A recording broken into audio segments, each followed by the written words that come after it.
Shabbat Shalom, bendiciones, bendiciones a todos los que se conectan, bendiciones a toda nuestra familia de Algo Nuevo para ti. Estamos contentos en este día de estar nuevamente con ustedes. Permítame, déjeme compartir esto en las plataformas para que pueda ser de bendición para mucha gente más. Así es que deme un momentito. Shabbat Shalom a mi hermano Javes, por ahí lo veo conectado. A todos los demás, a Luis Jorge. Shabbat Shalom, Javes desde Chicago, desde la ciudad de los rascacielos. Amén, mi hermano. Déjeme un momentito, déjeme. No me deja.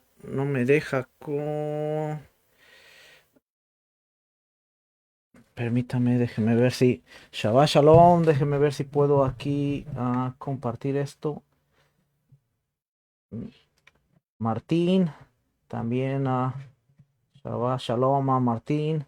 Déjeme ver, aquí estoy pudiendo. Claro que sí. Ahí estamos. Una.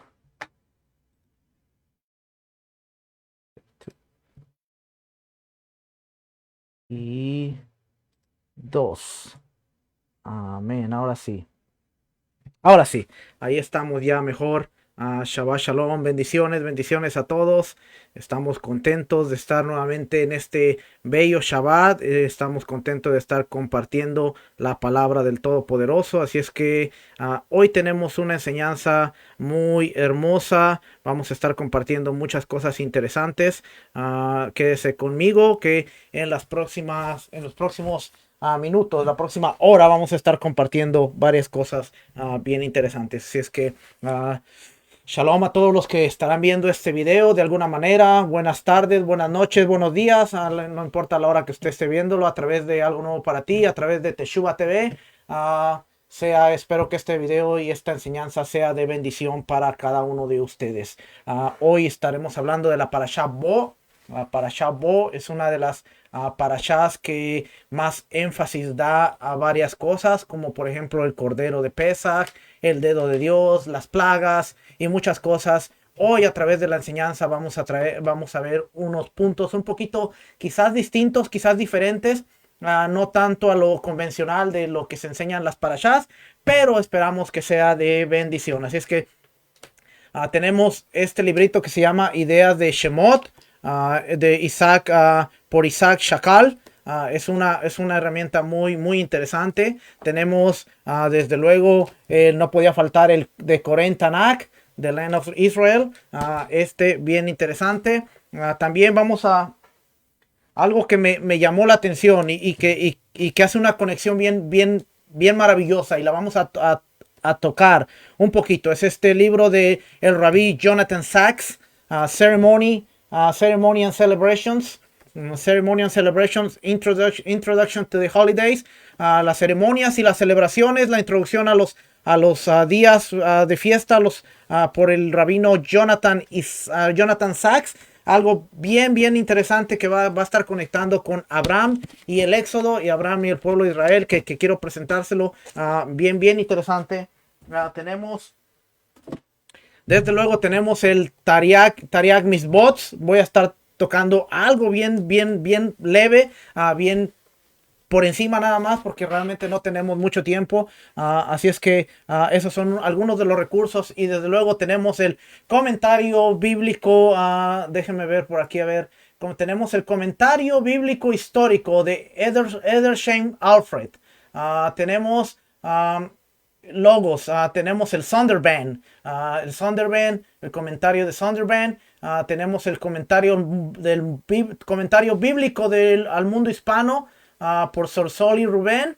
Así es que son varios de los recursos que he estado usando, aparte de varios más que ya usted se dará cuenta para que no crea que todo esto es por revelación divina y que Dios me habló y que Dios me inspiró, sino que a través de su Ruach y a través de los recursos, no estamos tratando de inventar la rueda, no estamos tratando de traer una revelación fresca y nueva, sino estamos tratando de establecer y poder poner el fundamento de lo que ya ha sido establecido por rabinos, por teólogos y por gente que se ha dedicado mucho tiempo al estudio de la palabra y entonces solamente tenemos que validar información para poder entonces ser de bendición. Así es que ahí tiene, usted puede buscar los recursos, usted puede validar la información de lo que vamos a hablar el día de hoy y vamos a empezar.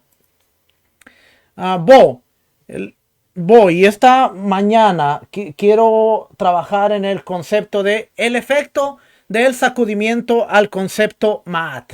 Y vamos a estar hablando acerca de este concepto de Ma'at, que representaba para los egipcios y que representaba para el orden cósmico y la cosmogonía, la forma que ellos miraban el mundo, el universo y el diario vivir en el mundo egipcio. Así es que en ese concepto vamos a estar trabajando la porción y vamos a ver cómo de alguna manera las plagas, cómo fue el efecto y qué pasó. Y hoy en la tarde vamos a estar trabajando sobre el concepto de el endurecimiento de Faraón y vamos a ver realmente Dios endureció el corazón de Faraón. Faraón endureció su corazón y qué hay entonces de la creencia que hemos tenido durante mucho tiempo de que el hombre tiene libre albedrío. Y vamos a estar trabajando ese pensamiento hoy en la tarde a las 5 en lo que es la congregación de el servicio de la congregación. Así que vamos a empezar. El efecto del sacudimiento a Ma'at. Déjeme, se me perdió por aquí. Ok, entonces ahora sí, vamos a ver la parashá. La parashá es ven, significa ven, o también está en el concepto de entra, y ya se lo voy a mostrar ahorita en un minuto. Es más traducida como ven. Ahí vemos algunas imágenes, tiene que ver con las plagas, tiene que ver con el pintar los dinteles de las puertas, lo que es el rito de Pesach, de Passover. La porción de la Torah se encuentra en Shemot, el libro de Éxodo, capítulo 10 del versículo 1 hasta el capítulo 13, versículo 16. La porción de las Haftará, los profetas, los libros históricos, Jeremías capítulo 46 del versículo 13 al versículo 28 y el Brit Hadashah, los evangelios, las cartas apostólicas, los escritos del primer siglo o lo que se conoce tradicionalmente como el Nuevo Testamento, a Romanos capítulo 9 versículo 14 al versículo 29. Algunos de los temas que se tratan en esta porción, vemos las plagas la plaga de las langostas, la oscuridad por 3 días, la muerte de los primogénitos, Pascua o Pesach, para quién es y qué significa, son algunos de los temas que están corriendo durante toda esta porción. Así es que vamos a dar gracias en reverencia y en gozo, regocijo que tenemos el regalo que le fue entregado a Israel y ahora nosotros como parte de Israel podemos gozar de la bendita Torah. Vamos a hacer esta oración en español y después en hebreo. Bendigan a Yahweh el que es bendito. Bendito es Yahweh el que es bendito por siempre. Bendito eres tú, Yahweh, nuestro Elohim, Rey del universo, que nos elegiste entre todos los pueblos y nos diste tu Torah. Bendito eres tú, eterno, que nos das la Torah. Y en hebreo diría, Baruch Adonai Ameborah, Baruch Adonai Ameborah Leolam Baed, Baruch atah Adonai Eloheinu melech haolam, asher bahar banu mikol ha'amin, venatan lanu et torato. Baruch atah Adonai noten ha-Torah. Amén. Y vamos a empezar a leer entonces un poquito. Dice Éxodo capítulo 10. Yahweh dijo a Moisés, entra a la presencia de Faraón porque yo he endurecido su corazón y el corazón de sus siervos para mostrar entre ellos estas mis señales y para que cuentes a tus hijos y a tus nietos las cosas que yo hice en Egipto y mis señales que hice entre ellos para que sepáis que yo soy Yahweh. Entonces vinieron Moisés y Aarón a Faraón y le dijeron, Yahweh, el Dios de los hebreos ha dicho así, ¿hasta cuándo no querrás humillarte delante de mí? Deja ir a mi pueblo para que me sirva. Y si aún rehusas dejarlo ir, he aquí que mañana yo traeré sobre tu territorio la langosta, la cual cubrirá la faz de la tierra, de modo que no pueda verse la tierra, y ella comerá lo que escapó, lo que os quedó del granizo, comerá asimismo todo árbol que os fructifica en el campo, y llenarás tus canastas y las canastas de tus siervos, y las canastas de todos los egipcios, cual nunca vieron tus padres ni tus abuelos desde que ellos fueron sobre la tierra hasta hoy. Y se volvió y salió de delante de Faraón. Versículo 7. Entonces los siervos de Faraón le dijeron, ¿hasta cuándo será este hombre un lazo para nosotros? deja ir a estos hombres para que sirvan a Yahweh su Dios. ¿Acaso no sabes que todavía que Egipto está ya destruido? Y Moisés y Aarón volvieron a ser llamados ante Faraón, el cual les dijo: andad, servir a Yahweh vuestro Dios. ¿Quiénes son los que han de ir? Moisés respondió: hemos de ir con nuestros niños y con nuestros viejos, y con nuestros hijos y nuestras hijas, con nuestras ovejas y con nuestras vacas, y hemos de ir, porque es nuestra fiesta solemne para Yahweh. Él les dijo: así sea Yahweh con vosotros, ¿cómo os voy a dejar ir a vosotros y a vuestros niños? Mirad cómo el mal está delante de vuestro rostro. No será así. Id ahora vosotros los varones y servir a Yahweh, pues esto es lo que vosotros pedisteis. Y los echaron de la presencia de Faraón. Entonces Yahweh dijo a Moisés: extiende tu mano sobre la tierra de Egipto para traer la langosta, a fin de que suba sobre el país de Egipto y consuma todo lo que el granizo dejó. Y extendió Moisés su vara sobre la tierra de Egipto, y Yahweh trajo un viento oriental o un viento del este sobre el país de todo aquel día y todo aquel día y toda aquella noche. Y al venir la mañana, el viento oriental trajo la langosta. Y subió la langosta sobre la tierra de Egipto y se asentó en todo el país de Egipto en tan gran cantidad como nunca lo hubo antes ni lo habrá después. Y cubrió la faz de todo el país y oscureció la tierra y consumió toda la hierba de la tierra y todo el fruto de los árboles que había dejado el granizo. No quedó cosa verde en árboles ni en hierba del campo en toda la tierra de Egipto. Entonces Faraón se apresuró a llamar a Moisés y Aarón y dijo: he pecado contra Yahweh vuestro Dios y contra vosotros, mas os ruego ahora que perdonéis mi pecado solamente esta vez y oréis a Yahweh vuestro Dios que quite de mí al menos esta plaga mortal. Y salió Moisés de delante de Faraón y oró a Yahweh. Y entonces Yahweh trajo un fortísimo viento occidental y quitó la langosta y la arrojó en el mar rojo. Ni una langosta quedó en todo el país de Egipto. Pero Yahweh endureció el corazón de Faraón y éste no dejó ir a los hijos de Israel. Y Yahweh dijo a Moisés: extiende tu mano ahora hacia el cielo. Extiende tu mano hacia el cielo para que haya tinieblas sobre la faz, sobre la tierra de Egipto, tanto que cualquiera las palpe. Y extendió Moisés su mano hacia el cielo, y hubo densas tinieblas sobre la tierra de Egipto por 3 días. Ninguno vio a su prójimo, ni nadie se levantó de su lugar en 3 días, mas todos los hijos de Israel tenían luz en sus habitaciones. Entonces Faraón hizo llamar a Moisés y le dijo: id, servir a Yahweh, solamente queden vuestras ovejas y vuestras vacas. Vayan también vuestros niños con vosotros. Y Moisés respondió: tú también nos darás sacrificios y holocaustos que sacrifiquemos para Yahweh nuestro Dios.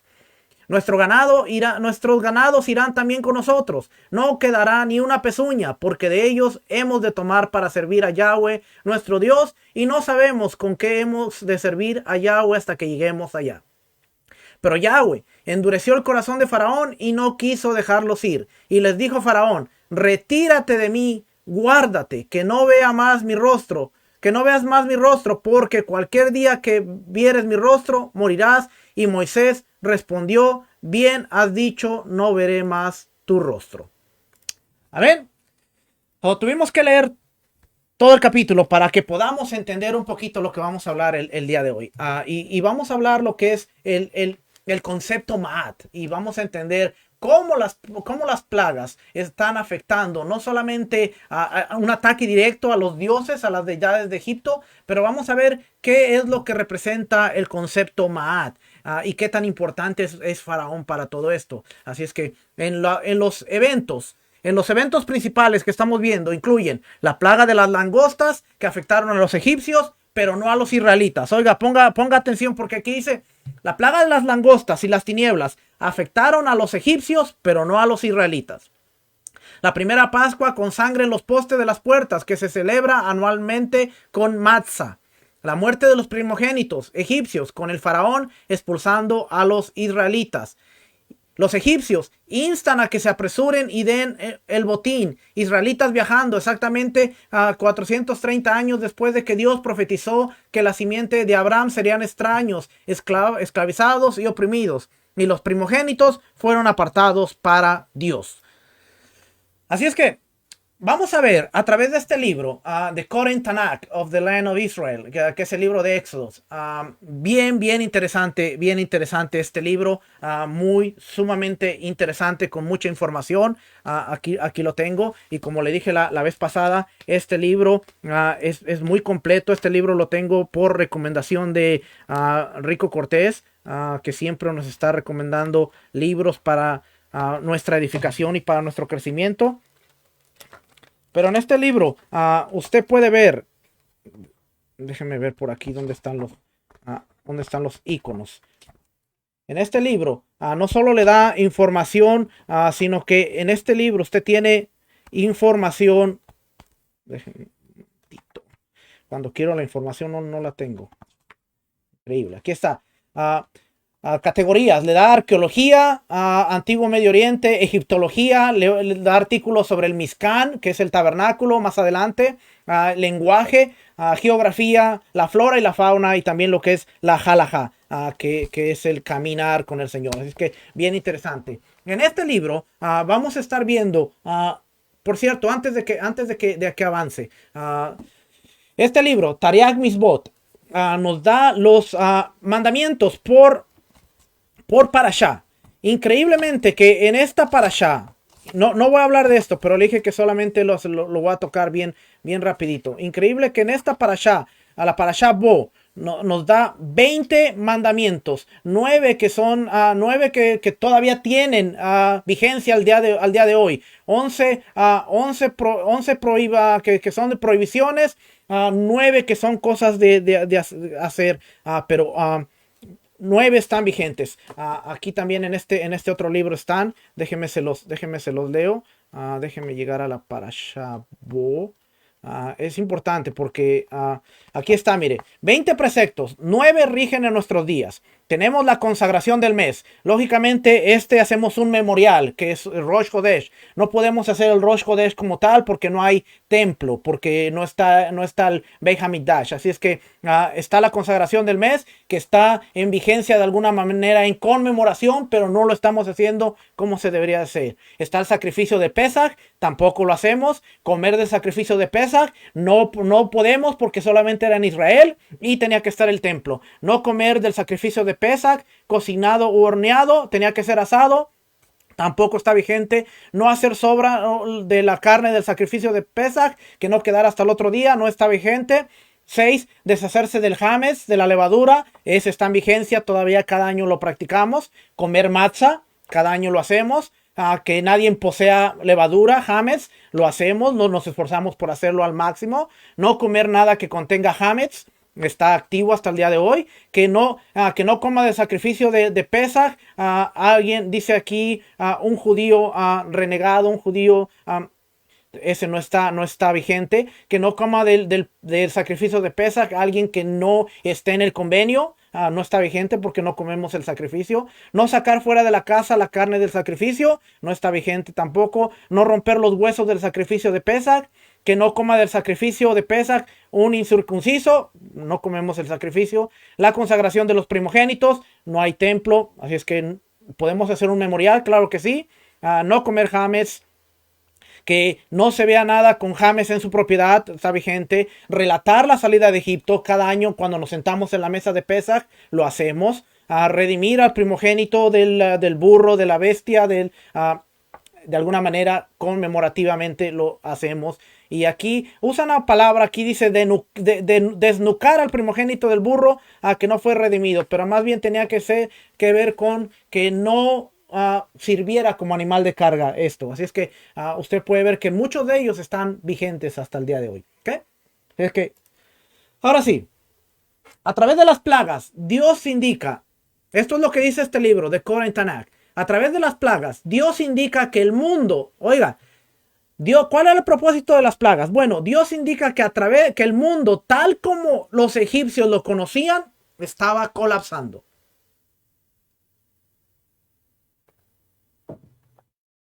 Y esto es importante, porque siempre tenemos que traer una aplicación de lo que estudiamos y de lo que leemos. Las parashas, las porciones, siempre se van alineando con los tiempos en los que estamos viviendo. Y de alguna manera, Para Egipto, para los egipcios, para Faraón, las plagas no solamente estaban refiriéndose a un ataque de este Dios, oh mira el ataque a tu Dios sino estaban viendo el concepto de que el mundo tal como ellos lo conocían estaba colapsando y estaba cayendo. Algunas veces tenemos que pensar, ponernos a pensar y ver que en muchas situaciones, no el mundo como lo conocemos, nuestro sistema de creencias como lo conocemos, la vida que hemos vivido como la conocemos, Dios tiene que venir y colapsarla de alguna manera para despertarnos y para hacernos entender que Él es el único que está en control, que Él es el que se sienta en el trono y Él es el que toma las decisiones que pueden afectar nuestro futuro. Así es que Dios estaba haciéndole ver a los egipcios y a Faraón que el mundo, el orden, la cosmogonía,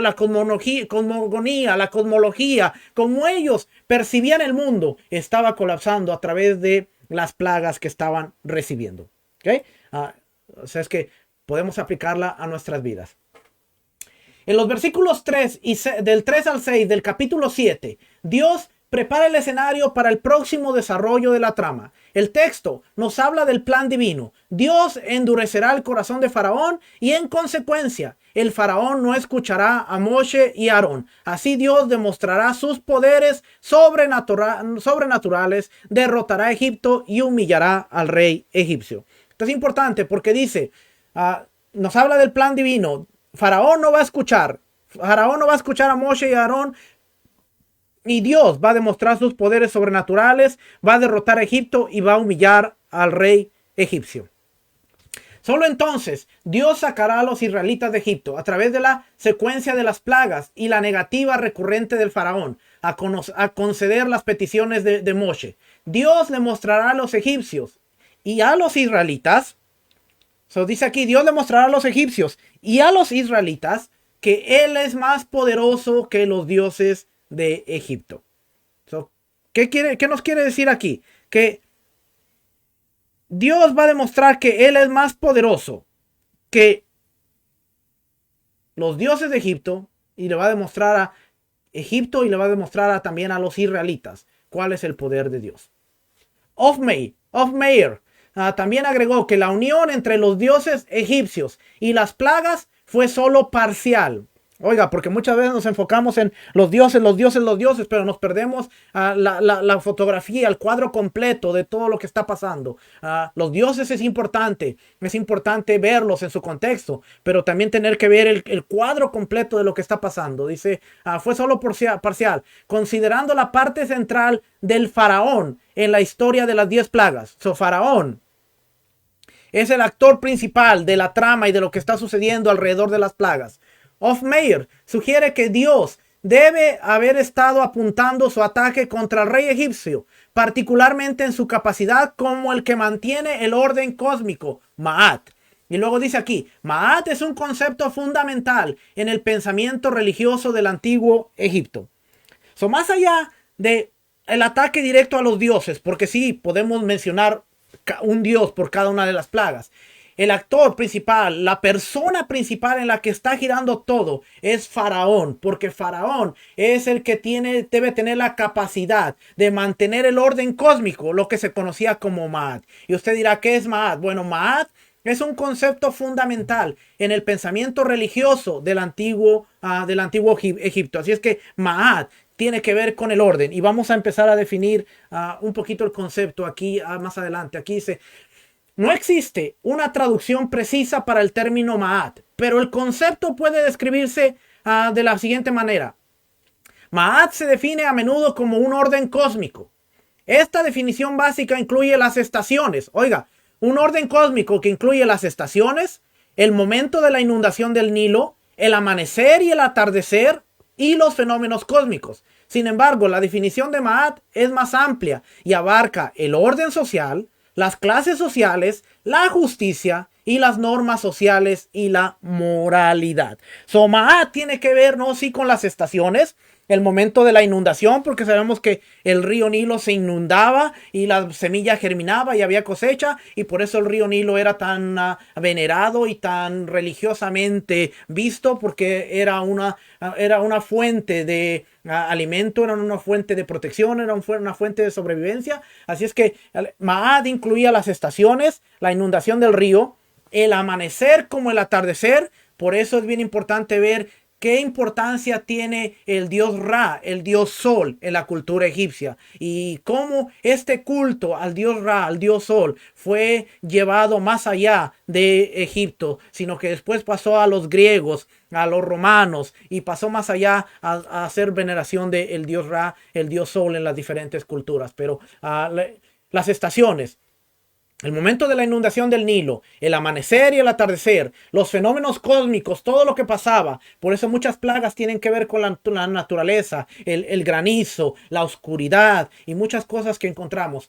Sin embargo, también la definición de Maat incluía el orden social, las castas sociales, la justicia, las normas sociales y la moralidad. Entonces quiere decir que Maat tenía que ver con todo lo que era un sistema que controlaba y regía a Egipto en todos sus campos: social, político, religioso. Y Faraón era el principal, porque a través de estar sentado en el trono, Faraón tenía que asegurarse que el Nilo recibiera la suficiente adoración para que hubiera cosechas, que no se truncara el ritmo de lo que era el amanecer y el atardecer. Por eso, cuando hay tinieblas y hay 3 días en oscuridad, la gente se empezó a preguntar qué pasó, porque el dios Sol había sido esclavizado, había sido ocultado, no salió por 3 días. Entonces todo esto es un ataque psicológico, moral y en todos los aspectos, no solamente a Faraón, sino a Israel. Y por ende, los israelitas que están viendo que en su tierra no está pasando nada,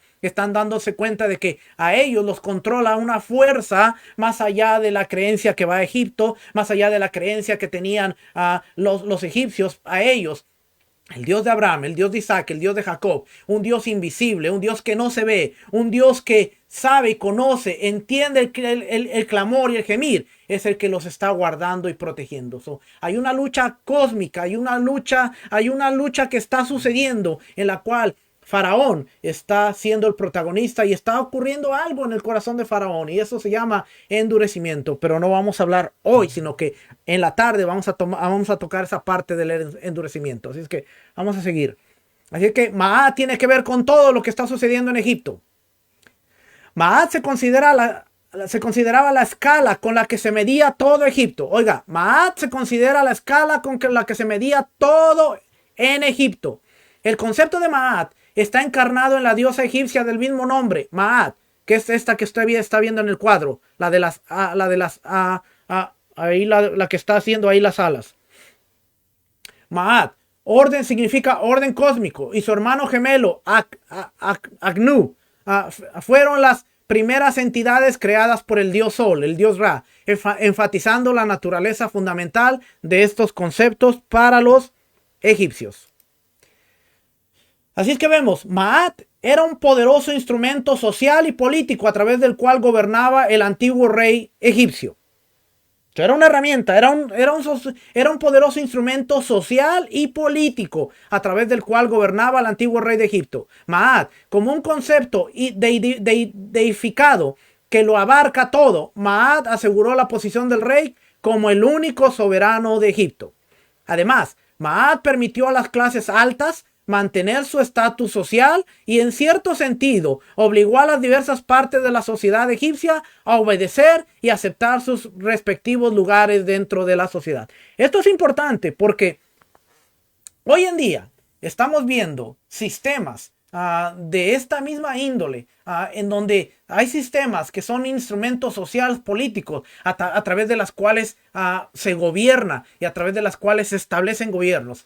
Podemos hablar del socialismo como una de estas herramientas. En el socialismo está el gobernador, el dictador, el que rige todo. Como aquí dice, como concepto deificado, Maat asegura que la posición del rey es el único soberano. Bien interesante, porque ahora estamos viendo que el concepto Maat puede verse reflejado aún en lo que se considera como el socialismo. Y fíjese, la tercera parte llama más la atención porque dice, Ma'at permite que las clases altas mantener su estatus social y en cierto sentido obliga a las diversas partes de la sociedad egipcia a obedecer y aceptar sus respectivos lugares dentro de la sociedad. Egipto se regía por una pirámide, la pirámide de castas, en donde Faraón estaba en lo más alto, después los sacerdotes y la gente que estaba en la corte, y iba bajando hasta el último nivel en donde estaban los esclavos, en donde estaba la gente que no tenía posición, en la cual estaba Israel porque eran esclavos. ¿Qué sucede? A través de esto, a través de la Torá, vemos que en el Éxodo, más adelante, cuando Dios le dice, ustedes son reyes y sacerdotes, nación santa, pueblo adquirido por Dios, está haciendo una reversión al sistema a que los oprimía, al sistema que los obligaba a trabajar, al sistema que los obligaba a obedecer las órdenes, y les dice, ustedes no están en lo más bajo de la pirámide, a través de la Torá, ustedes están en lo más alto, porque ustedes tienen la posición de reyes, sacerdotes, son pueblo adquirido, pero hay una condición, y la vemos en Éxodo 19, cuando dice, cuando oyeren mis mandamientos, cuando obedecieren mis estatutos. El apóstol Pablo, en el primer siglo, en el contexto del culto imperial, cuando él está hablando, porque Roma tenía las mismas castas, el mismo concepto de castas, en donde estaban los patricios, los gobernantes, estaban los esclavos, que no tenían tierra, no tenían posesión, no tenían esperanza, no tenían nada. Cuando Pablo les predica, le dice, en el Mesías, en el Mashiach, no hay esclavo, no hay griego, no hay poderoso, no hay nadie. ¿Por qué? Pablo estaba enseñando, cuando entren en la quejilá, en la congregación, no hay gente de casta alta, sino que ahora todos somos unos en el Mashiach. En el Mesías, en Jesús, en Yeshua, ahora todos somos uno. Él estaba trayendo un rompimiento al concepto de las castas, tal como está sucediendo con Israel y sucederá en Israel. Así es que cuando nosotros decimos, no, es que la Biblia dice que ya no hay griego, ni judío, ni mujer, ni está diciendo que ya no hay que obedecer la Torá porque ahora todos somos uno, estamos malentendiendo el concepto, porque el concepto tenía que ver con las castas sociales, la posición. Pablo dice, cuando tú vienes a obedecer los mandamientos, cuando tú te vuelves fiel al Dios de Abraham, de Isaac y de Jacob, Él te da una posición. Por eso Efesios dice, nos sentó en los lugares celestiales. Y muchos dicen, no, ya tenemos nuestra silla en el tercer cielo, allá en el cosmos. No, se trata de posición. Te sacó de la esclavitud, te sacó de la servidumbre y ahora te puso en una posición juntamente con Mashiach. Porque ahora te dio el estatus de rey, sacerdote. ¿Cuándo? Cuando tú te añades a la obediencia y a la...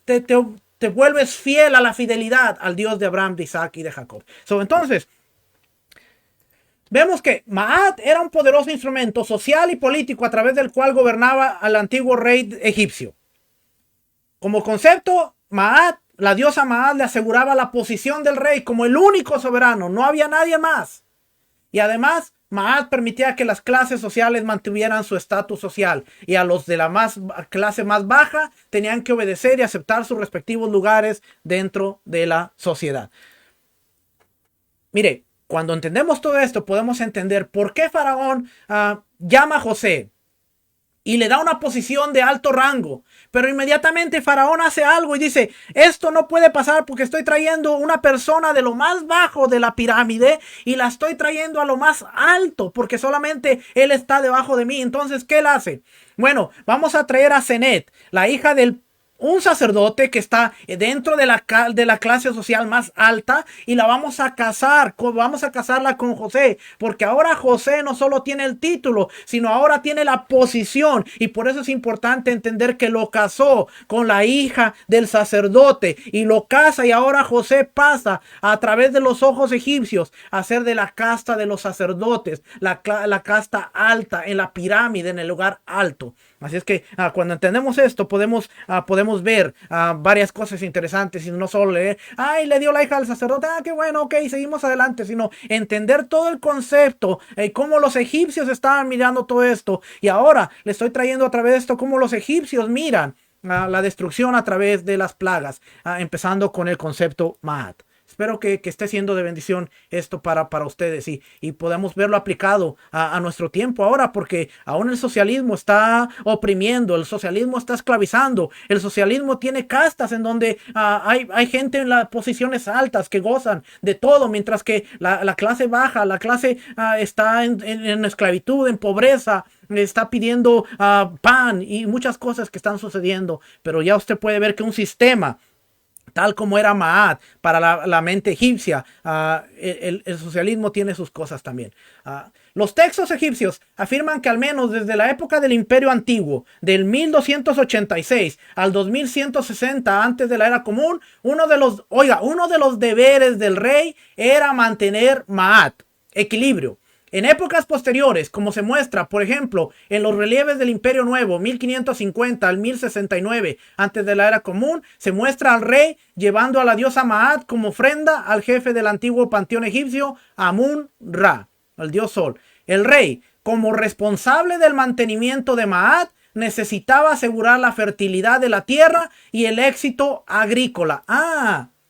Necesitaba asegurar la fertilidad de la tierra y el éxito agrícola. ¿Y qué fue lo que atacaron las primeras plagas? Bueno, al Nilo, el proveedor de la bendición para la tierra, las ranas, las cosechas, el ganado, porque a través de las plagas y cómo van gradualmente subiendo, están atacando la capacidad de Faraón de mantener el orden cósmico, de mantener a Maat. Va más allá de solamente un ataque a un dios, sino va a todo el ataque completo del sistema. Por esta razón, el rey se atribuía el mérito de la inundación del río cuando llegaba el tiempo. O sea, cuando se inundaba el río, decía que era por él y por el culto y por lo que había hecho y los ritos. Dice, y cuando llegara el tiempo con la cantidad adecuada de agua, el cultivo apropiado de la tierra y las condiciones climáticas adecuadas que permitieran la germinación, el crecimiento y una abundante cosecha. Cuando la naturaleza se salió de control, como lo hizo durante las 10 plagas, fue el rey quien fue considerado responsable del desastre, reflejándose mal en el faraón de la época del Éxodo. El faraón quedó mal, quedó visto mal. Al provocar las 10 plagas, Dios intensificaba la sensación de miedo e inestabilidad de los antiguos egipcios. Lo hace utilizando motivos religiosos y literarios egipcios que indican el colapso de Maat y el regreso del caos. A los ojos del antiguo Egipto, la creación era un espacio limitado rodeado por las infinitas aguas primordiales del río Nilo. El mantenimiento de Maat era esencial para evitar que la creación fuera inundada y destruida por el caos primordial que la rodeaba. La literatura sapiensal egipcia afirma que el colapso de Maat destruiría el orden natural y social, señalando la falta de respeto por su religión y la derrota a manos de los enemigos invasores. Oiga, esta parte es bien interesante porque dice la literatura sapiensal egipcia afirma que en el colapso de Maat destruiría el orden natural y social, señalando la falta de respeto por su religión y la derrota a manos de los enemigos invasores. A través de las plagas, Dios indica que el mundo como Egipto, el mundo de Egipto, como los egipcios sabían que se estaba derrumbando, que de ahora en adelante el mundo sería gobernado por sus principios y no por los de ellos. Dios está haciendo a través de todas estas plagas, haciéndoles saber a los egipcios que el mundo que ellos conocían, que el mundo que ellos entendían se estaba derrumbando y que de aquí en adelante el mundo iba a ser gobernado por los principios de Dios y no por los principios de ellos y no por los principios como ellos los conocían. Mire, hermano, Dios va a sacudir y Dios sacude nuestro mundo como nosotros lo conocemos, como nosotros creemos, para hacer entender que no es como nosotros queremos, no es como nosotros pensamos, no es como nosotros entendemos, es como Dios ha constituido y como Dios ha declarado y decretado que el mundo debe funcionar. Nosotros tenemos dos opciones. Una, entender el llamado de Dios o endurecer nuestro corazón para no escuchar y seguir viviendo en nuestra propia conciencia y ver cómo el mundo que nosotros conocemos es derrumbado y es hecho pedazos para que Dios pueda ejercer su voluntad en la nuestra. Y Dios, a través de lo que está sucediendo, está destruyendo el concepto Ma'at, que tiene que ver con agricultura, social, político, religioso, para hacerle entender al egipcio y hacerle entender al rey faraón que no es él el centro sobre el cual todo gira, sino es el Dios todopoderoso, el que rige el mundo, el que rige el universo, el que tiene control de los astros, tiene control aún de las cosechas y tiene control de todo. Si nosotros no entendemos esto, vamos a batallar y vamos a luchar con Dios cuando Él nos está haciendo un llamado y nosotros estamos cerrando a conocer algo más allá de lo que entendemos, algo más allá de lo que conocemos, algo más allá de lo que en nuestra mente finita puede ser y puede venir de parte de Dios. Es que a través de las plagas, Dios indica que el mundo como Egipto y los egipcios sabían que se estaba derrumbando, que de ahora en adelante el mundo sería gobernado por los principios, por sus principios de Dios y no por los de ellos. Dios apunta al rey, al faraón, la misma persona que se considera un Dios, un mediador entre la humanidad y el reino divino, y ridiculiza su condición de Dios y su papel como guardián de Ma'at.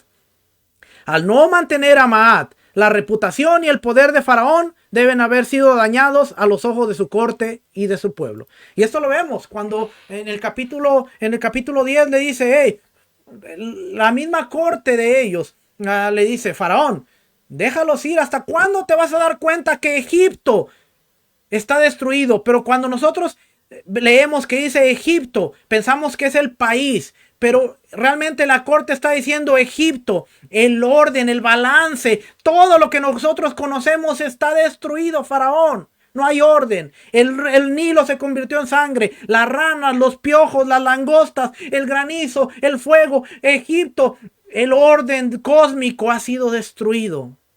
Así es que a los ojos de Faraón, Faraón estaba siendo ridiculizado frente a su pueblo, frente a su corte.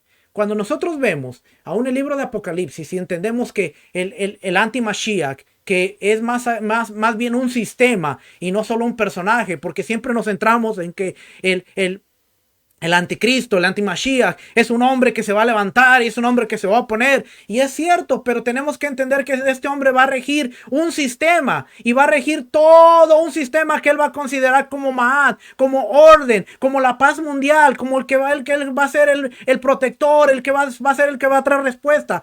El concepto Ma'at lo vamos a ver cuando nuestro Redentor y Salvador venga y avergüence a este hombre públicamente, destruyendo lo que se va a considerar como el nuevo orden mundial. Pero cuando nosotros entendemos todas estas partes y las aplicamos y las vemos dentro de la escritura, podemos tomar una porción de Apocalipsis y decir lo que fue, es y lo que es será. Y podemos ver cómo el concepto de Ma'at, de orden y faraón, ahora lo podemos aplicar con el nuevo orden mundial, el anticristo y todo lo que va a estar sucediendo. Y si entendemos eso, podemos entender entonces que cuando vengan las plagas, nuestra preciosa y linda tierra de Gosén, en donde los hijos de Dios vamos a estar cuidados y protegidos, vamos a estar bien. Pero tenemos que ser fieles al convenio y tenemos que respetar el convenio de Abraham, de Isaac y de Jacob. ¿Ven? Vamos a seguir. El faraón ha pasado al punto sin retorno al usar su libre albedrío para resistir la voluntad de Dios. Las últimas 3 plagas, el Señor fortalece la capacidad de resistencia de Faraón. De esta manera el Faraón se endurece para el juicio medida por medida. Dios dicta su juicio sobre Egipto. Las condiciones que impone el Faraón: dejar a los niños, dejar el ganado, una amenaza de muerte para Moshe por sus advertencias, se convertirán en un boomerang sobre Egipto. Las veces que va Moisés le dice, deja a los niños, deja el ganado. Y la última le dice, si te vuelves a parar frente a mí, te voy a matar. Son un boomerang, porque después vemos que son los hijos de Egipto, es el ganado de Egipto y el propio hijo de Faraón los que serán juzgados. A nivel nacional, Israel es el primogénito de Dios y Egipto será juzgado y perderá sus primogénitos, tanto ganados como egiptos. ¿Ve? Faraón dice, váyanse ustedes, dejen a los niños, vayan todos, dejen al ganado. Moisés, ya me tienes harto, si te vuelvo a ver, te mato. Bueno, ahora todo eso regresa como un boomerang, la muerte con el ganado y los primogénitos atacando a la tierra de Egipto, los primogénitos del ganado, los primogénitos de los hijos, a través de la muerte. Son unas conexiones que tenemos que ver y entender. La explosión demográfica, fíjese algo interesante, la explosión demográfica de los israelitas permitió a los autores bíblicos explorar una variedad de respuestas humanas al poder de Dios, sin introducir a Yahweh en la historia como un personaje activo. El faraón emergió como un personaje claramente definido en los capítulos 1 y 2, como el opuesto al poder de Dios. Se percibió a sí mismo como astuto, temió el crecimiento de los israelitas e instituyó actos de opresión para combatir el poder de la promesa divina que obrara en el crecimiento de la población israelita. Aquí vemos algo bien interesante, porque vemos que Ma'at, o el concepto Ma'at, tenía que ver con justicia. Y él está haciendo actos de injusticia, actos de opresión. No solamente está mandando a matar a los inocentes, sino que ahora está oprimiendo a un pueblo. Y a través de ello está haciendo actos de injusticia. Ahora, vamos a definir esto un poquito más acá, porque no se me quede viendo así. Así es que el faraón, bueno, esta ya la leímos, se percibió a sí mismo como astuto, temió el crecimiento. La oposición entre Yahweh y faraón se intensifica en Éxodo, de una confrontación indirecta a una directa. En los capítulos 1 y 2, la tensión entre los dos personajes fue solo indirecta. Las mujeres, incluidas las parteras, la madre y la hermana de Moisés, e incluso la hija del faraón, representan el poder de la promesa divina frente al faraón, y sus acciones como agentes de Dios a menudo se llevan a cabo sin saberlo, ya que solo las parteras se describen explícitamente como temerosas de Dios. Las mujeres resisten al faraón jugando papeles subversivos que minan su poder.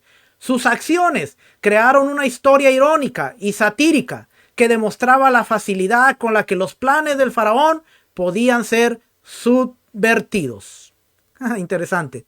Las mujeres le dan a entender a través de sus acciones que los planes que él tenía podrían ser revertidos de alguna manera. ¿Cómo? Mandándolas a matar a los niños. Y ellas diciendo, cuando nosotros llegamos, ellas son fuertes, y cuando nosotros llegamos, pues el niño ya dio a luz y el niño ya está ahí. Entonces, de alguna manera, le dan a saber a Faraón que sus planes tienen una fragilidad tan increíble. La guerra entre Yahweh y Faraón adquiere proporciones épicas. Las plagas son tanto armas de guerra como signos del poder de Yahweh sobre la naturaleza, con el objetivo de derrotar al faraón. Las plagas progresan a través de los elementos de la naturaleza, desde el agua, la serpiente o el monstruo marino, que lo miramos que aparentemente creían que estaban en el Nilo, a la tierra, que son mosquitos de la tierra, y finalmente al aire, las llagas de las cenizas arrojadas al aire, cuando Yahweh ataca al faraón. Yahweh emerge en la secuencia de las plagas como el dios de la tormenta, arrojando granizo sobre la tierra de Egipto.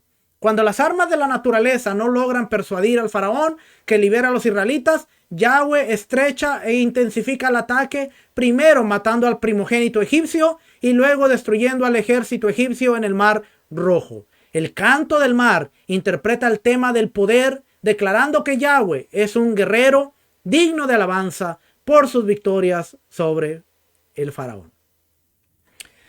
Así es que fíjese, Consideración general de cada uno de los 10 azotes o plagas. Esto que le voy a leer es el comentario bíblico histórico de Alfred Edersheim.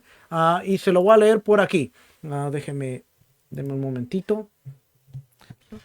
Porque quiero traerle un punto bien interesante.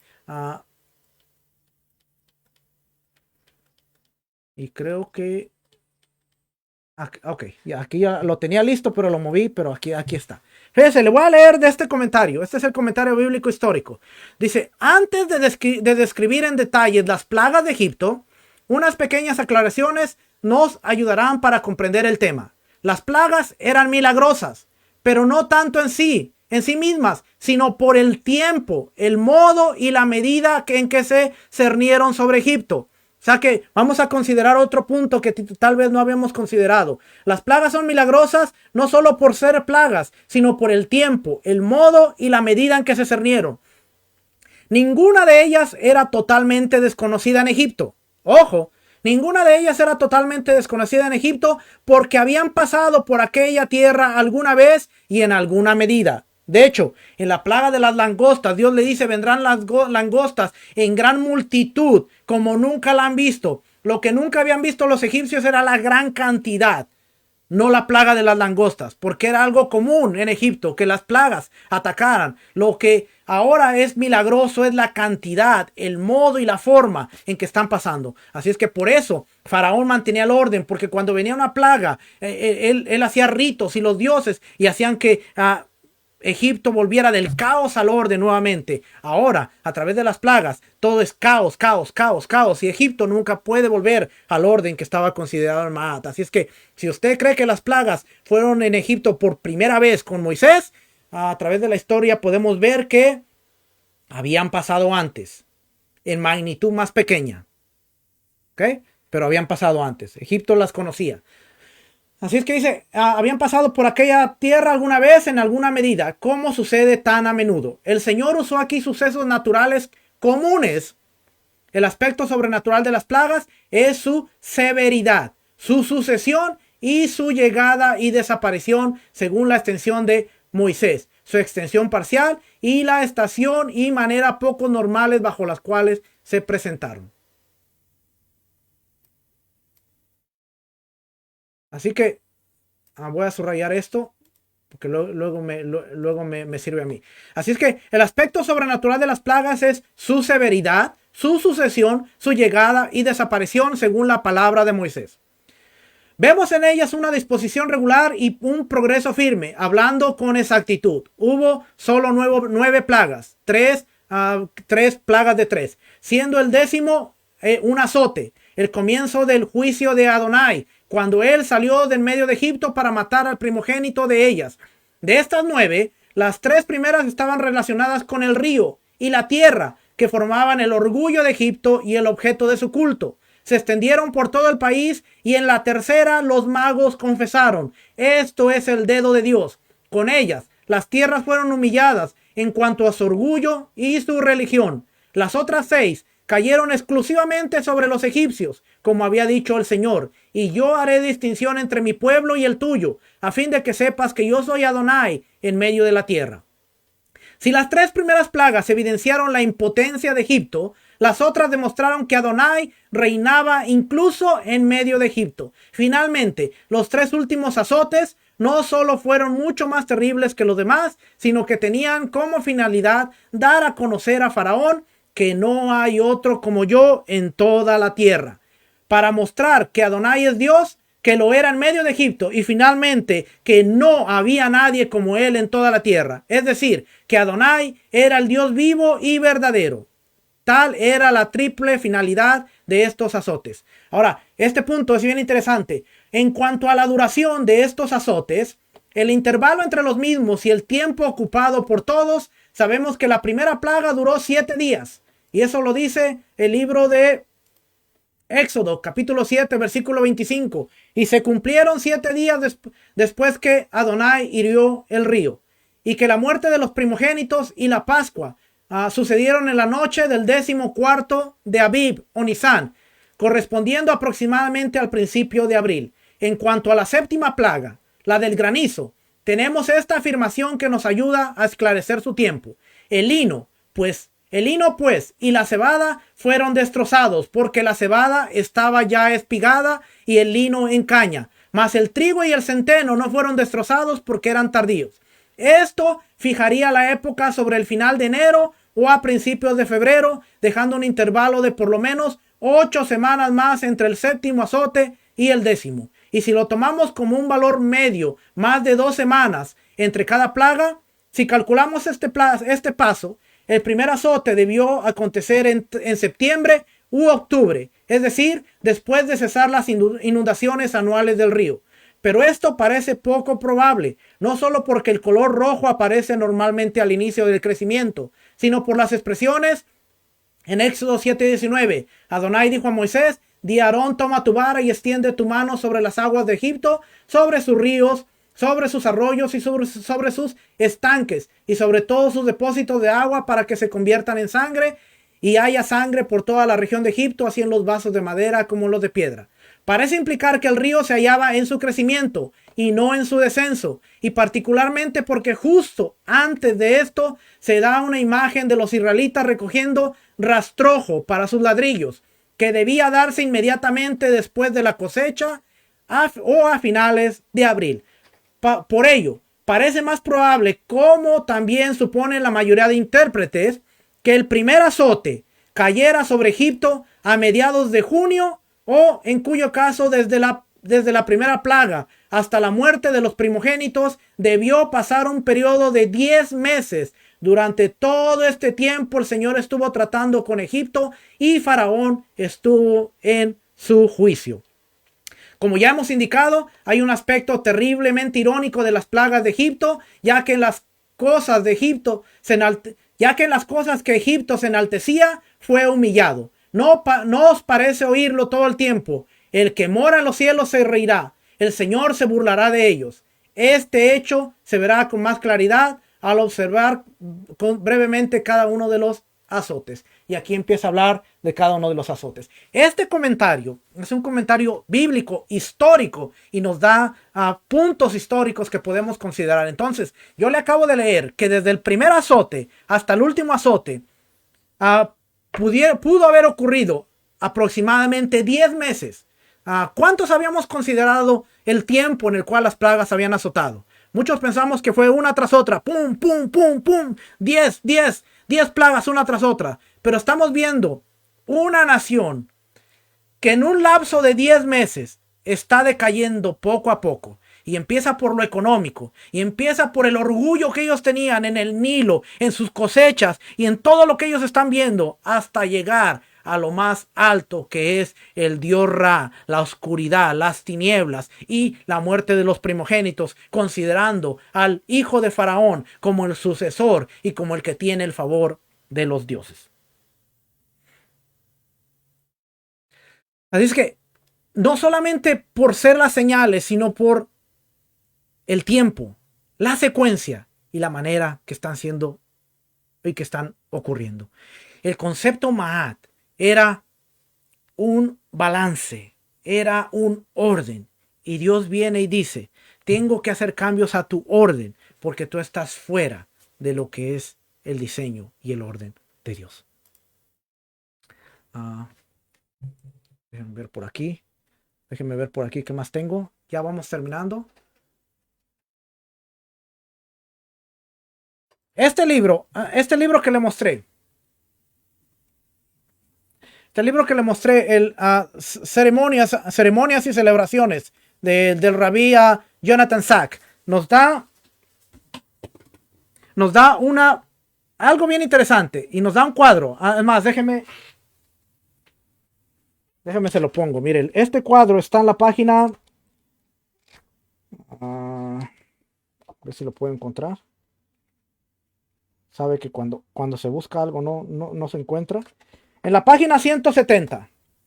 Página 170 nos da un cuadro. Ahí está la parte de aquí abajo y luego continúa en la parte de aquí arriba. Ese cuadrito que está ahí. Ese cuadrito es el cuadrito que le voy a presentar ahora. Y está aquí. Entonces nos dice, este cuadrito nos dice aquí que Hubo hambre. Fíjese lo que está sucediendo con Abraham y luego con Israel. Hubo hambre en la tierra durante 2 años. Ha habido hambre. Y dice, hubo hambre en la tierra, en la tierra. Génesis 12:10. Génesis 45:6. Esta parte de 2 años debía estar aquí. 2 años ha habido hambre en la tierra. Vemos que hubo hambre en el tiempo de Abraham. Ahora hay hambre en el tiempo de Jacob y de los israelitas. Abraham descendió a Egipto. Números 20:15 nos dice, nuestros antepasados descendieron a Egipto, Israel y los 70. Para vivir ahí un tiempo. Génesis 47:4 dice, hemos venido a vivir aquí por un tiempo, porque la hambre era severa con Abraham.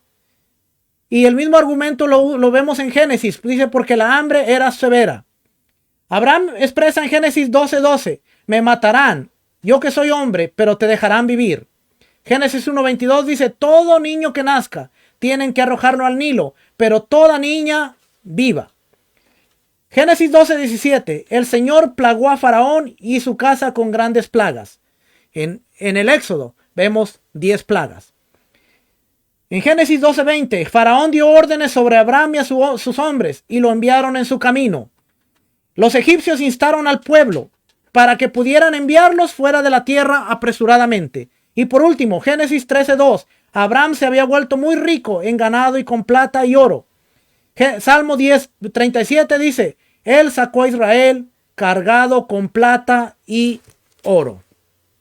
Es un cuadro que me llamó mucho la atención. Es un cuadro que me llamó mucho la atención porque aquí está hablando de Pesaj y tiene que ver con la ceremonia y la celebración. Algo que vamos a estar hablando pronto ya. Vamos a preparar un estudio sobre lo que es Pesaj, ya que viene Pesaj y Pascua. No quise tocar mucho lo de Pesaj, no quise tocar mucho lo de Pascua, porque realmente la porción es bien grande, bien amplia y cada año vamos a estar tocando temas que nos van a llevar a entender y comprender un poco más la escritura. 20 mandamientos en esta porción, 9 que todavía son aplicables al día de hoy y cómo podemos aplicarlos. 11 que no son aplicables. ¿Por qué? Especialmente porque no hay el Beit Hamidash, el templo, la casa de Dios. Entonces, pero hay 20 de los 613 y a través de este libro podemos inclusive ir viendo los mandamientos, Taria Mitzvot, 613, los mandamientos que vamos viendo poco a poco. Así es que podemos ver entonces, ¿qué podemos entender? Que a través de la traducción aún de las plagas, que vemos como plaga, pero realmente la raíz tiene que ver con golpe. Podemos entender que no solamente fue un golpe al país, sino fue un golpe al sistema y fue un golpe a Faraón. Y hoy en la tarde vamos a complementar esta enseñanza con: ¿endureció Dios el corazón de Faraón o Faraón endureció su corazón? ¿Y qué podemos entender de el libre albedrío? Porque vamos a ver que aún a través de las plagas, que son golpes, Dios le está dando una oportunidad a Faraón. Y hoy en día, Dios está atacando sistemas. Dios está atacando cosas que hay orden. Dios está atacando cosas en donde supuestamente hay balance para hacerte entender que Él es el único soberano, que Él es el único que tiene el orden, que Él es el único que te puede hacer entender cómo funcionan las cosas. Por eso, aquel que se crea que tiene y entiende la verdad, debemos reconocer que aún no tenemos la verdad como la debemos tener, porque el Padre puede venir y darnos un golpe para hacernos entender que Él es el único soberano y que Él es el único que tiene el control. Mire, a través de lo que estamos pasando como nación americana, Dios está trayendo un golpe al orden, al balance y a todo lo que nosotros conocíamos, para hacernos entender que Él es el único, Él es el soberano y Él es el todopoderoso. Pero en ese proceso, nosotros vamos a tener que entender que hay cosas en las cuales nos vamos a tener que parar para defender el honor del Todopoderoso. Y ya empezamos. Van 3 días de una administración nueva y usted puede ver la gran cantidad de cambios que ya están sucediendo. Y no le sorprenda que muchas cosas mayores vendrán. Pero ¿qué tenemos que hacer? Entrar en la tierra de Gosen. ser fieles al convenio del Dios de Abraham, de Isaac y de Jacob, y darnos cuenta que el que maneja los hilos de cualquier nación y de cualquier vida es el Todopoderoso, y que van a venir golpes, van a venir ataques para hacerle entender al orden, al balance, a lo que se entiende como perfección, que Dios es el que tiene el control. Dios tuvo que entrar a Egipto, tuvo que entrar a atacar y golpear a Maat, el orden, y por ende al representante, el que estaba sentado en la silla, que era el que tenía el favor de los dioses y era el que controlaba el orden cósmico, para decirle: el Dios al cual tú dijiste, ¿quién es Yahweh? ¿Y para qué? ¿Quién es Yahweh? Yo no lo conozco. ¿Y por qué los voy a dejar si yo no sé quién es él? Al final, cuando el mar se cierra, él le hace entender al faraón: yo soy Yud-Hei Vah-Hei. Yo soy el que soy. Yo seré el que seré. Y yo soy el que controla el orden y el destino de todo el universo. Hermano, a veces nosotros decimos: adoramos a Dios, servimos a Dios.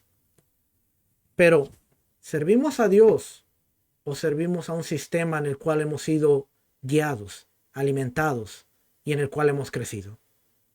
Esa pregunta te la dejo para que reflexiones. Porque a veces hacemos cosas como ritos o porque me lo enseñaron. ¿Por qué vas a la iglesia? Porque mi mamá me decía que había que ir a la iglesia. ¿Por qué diezmas? Porque si no diezmo me mandan una maldición de ahí arriba diciéndome: si tú no diezmas el carro se te poncha, si tú no diezmas el hijo se te enferma, si tú no diezmas. Y a veces hacemos cosas porque nos han infundido miedo, pero no hacemos cosas porque sabemos y entendemos que el Todopoderoso es el que tiene el control en nuestra vida y en todo lo que rodea nuestra vida. ¿Qué fueron las plagas? Golpes a Maat, al orden, a la cosmogonía, a la cosmología, a todo lo que Egipto conocía, diciéndole: esto se derrumbó porque no tenían la mirada puesta donde debían tenerla. Como consecuencia, mucha gente sale de Egipto creyendo en el Dios que hacía las maravillas, que al final van a ser un tropiezo para la gente de Israel también, pero sale una gran cantidad de egipcios que reconocieron el poder de Dios. Familia, podemos seguir hablando muchas cosas más. Ya me pasé casi 10 minutos, pero espero que esta palabra haya sido de bendición. No me crea nada, verifíquelo con la escritura. Si a alguien le interesa el PowerPoint, yo se lo hago pasar, yo se lo llevo. Le enseñé recursos, comentario bíblico histórico. Alfred Eichner está ahí, usted lo puede comprar, está en Amazon. Usted puede conseguir esta herramienta tan maravillosa. Yo, la verdad, este es un recurso que yo amo. Este es un recurso que yo... The Koren Tanakh, The Land of Israel, está en inglés, pero es un recurso que yo, la verdad, yo amo. Tarea mis bots para entender los mandamientos y ideas de Shemot. Aquí está. Este es un recurso judío, pero la verdad tiene una información que... muy interesante. Muy, muy interesante. Este paralelismo, la verdad que podemos ver, si entendemos este paralelismo, podemos entender que lo que fue es y lo que es será. Y entonces podemos entender cómo va a ser de alguna manera el Apocalipsis y la última etapa del reino antes de que venga nuestra redención. Hermanos, no vamos a estar en el cielo. No vamos a estar en el cielo.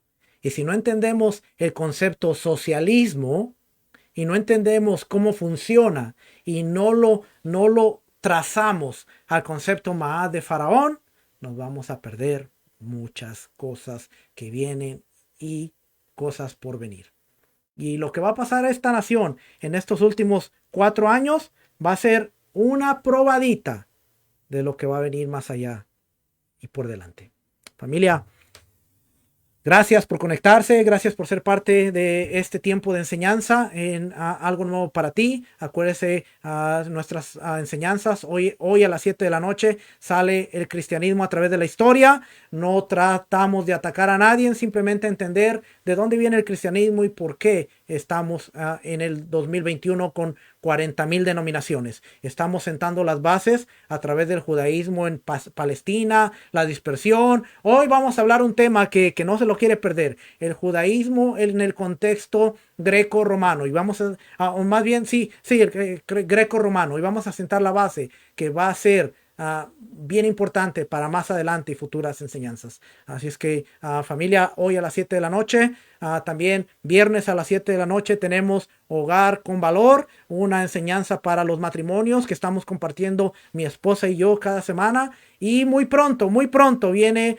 el blueprint de la Torah. ¿Cómo podemos hacer transiciones? Yo sé que Javes está por ahí listo ya. Estamos listos. Estamos trayendo maestros que van a traer mucha edificación a nuestras vidas. Estamos esperando la confirmación de unos cuantos ya para que confirmen.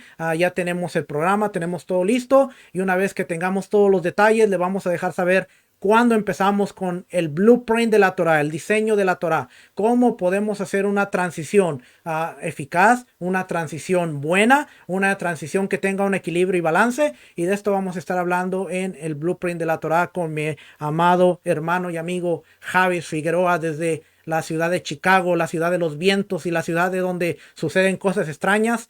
Por ahí va a estar Javes conmigo también. Así es que familia, los martes también tenemos a Mr. Chris en algo nuevo para ti que está trayendo una palabra edificante martes 7 de la noche. Así que tenemos programa para todo tipo de enseñanzas. Y en Teshua TV, ni se diga, Teshua TV todos los días. Tenemos a Rico Cortés, Walter Agosto, Gabriel Paredes, muchos otros morés y maestros. Nuestra hermana María Román con sus videos de sobrevivencia y muchas cosas que nos preparan para lo que viene. Así es que tenemos muchos recursos en los cuales podemos estudiar. Conéctese, sea parte de nosotros, algo nuevo para ti, Teshua TV, que ahí estamos con la intención de poder edificar el cuerpo del Mesías y seguir adelante en el aprendizaje que tenemos de la palabra del Señor. Familia, reciba saludos de mi esposa, de mis hijas, que sin ellas yo no pudiera estar aquí. Son fundamento importante en mi vida. Usted no sabe cómo las amo, cómo las quiero, y